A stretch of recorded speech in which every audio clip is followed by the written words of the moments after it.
What's up?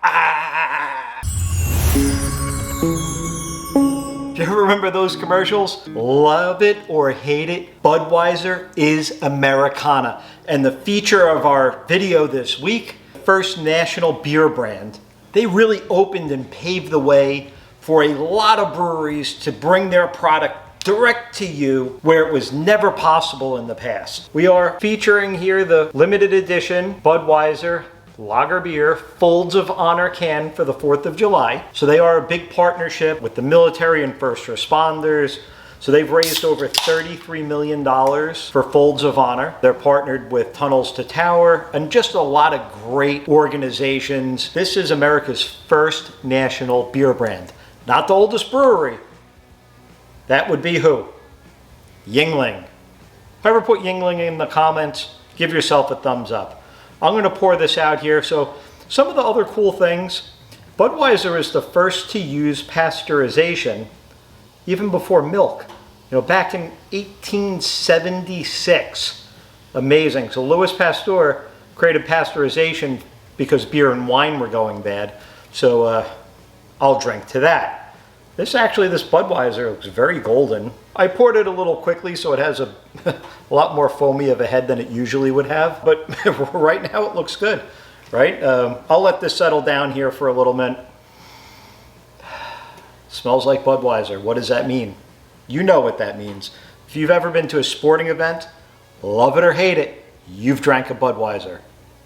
Usually because they're one of the only brands featured. They were the first to do sports team endorsements and partnerships.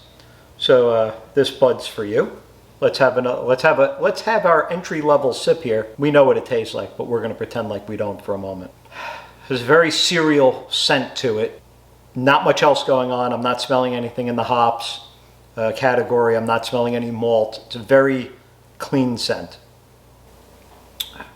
And it tastes exactly the same. What does that mean? Very neutral, very clean. This is not a heavy flavor hit. It's not complex, and it's not complex by design. This was meant to be a daily drinker for everybody. I think it's kind of an interesting story also because they were also the very first to use refrigerated rail cars so that they could actually ship their products nationwide or at least outside of their local area. Brewing in America used to be a very regional thing because the beer would spoil. We know that beer needs to remain cool, and once it's cool, it could never get warm again. So they refrigerated, they created ice houses, refrigerated rail cars so that they could deliver their product back then in wooden kegs. So they found that they were refilling those wooden kegs that were branded Budweiser with their other beer and tarnishing their then very good reputation.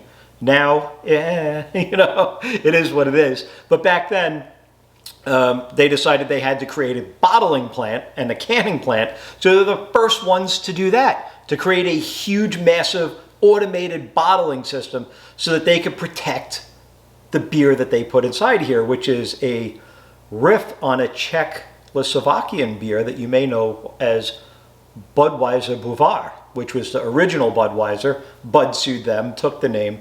Long story made short, we do have a video about that. Check it out. So it is a little bit of a distinct taste because it is, again, it's very cereal forward. There's no hops, no bitterness. And this, I think, was done on purpose because years ago, Americans were drinking very heavy, very dark lagers and ales. And in the heat of summer, that just didn't fly. So he took Adolfo Busch and his partners took a very different look at how they could deliver a beer product to be drank in high temperatures. And I think they achieved their goal for the time. They are still in business. Love them or hate them, they are still one of the largest beers in the world. I know that they've been overtaken with Bud Light, controversy in the past, but they're Beechwood aged, which is not imparting any wood flavor or oak aging. It's just the way they brew the beer and the way they filter out the sediment really makes it a very smooth drinking beer. Do I buy this on a regular basis? No. I bought it because they had an American flag on their can and it's the 4th of July. And I said, well, with over 165 years in business. Even though they put rice in their beer malt, we still need to recognize all of the good things that they did for brewing, not only for this country, but in the world. So hats off to Budweiser. This Bud's for you. They also actually played a really large role in the repeal of Prohibition, which is why they have the Clydesdale. They brought that as a part of a celebration of the end of Prohibition. So those Clydesdale horses, which I love that are synonymous with the brand, that's when that came about. So steeped in history, Czech, not Czech Republic, Czech beer. Steeped in history, American brand, changed the game.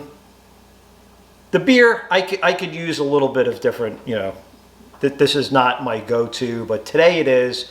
Hopefully, you enjoy the beer that you love. But we could not let another holiday go past focused on America that we didn't talk about the most influential American beer, regardless of what standard you hold it to. Please hold them to account in the comments below. We'll look forward to seeing you again next week when we have something completely different that I think you're going to want to see. And that is your Buzz with your Cuz. We'll see you next week. I am going to finish this. I don't waste booze. What's up? What are you doing? Nothing.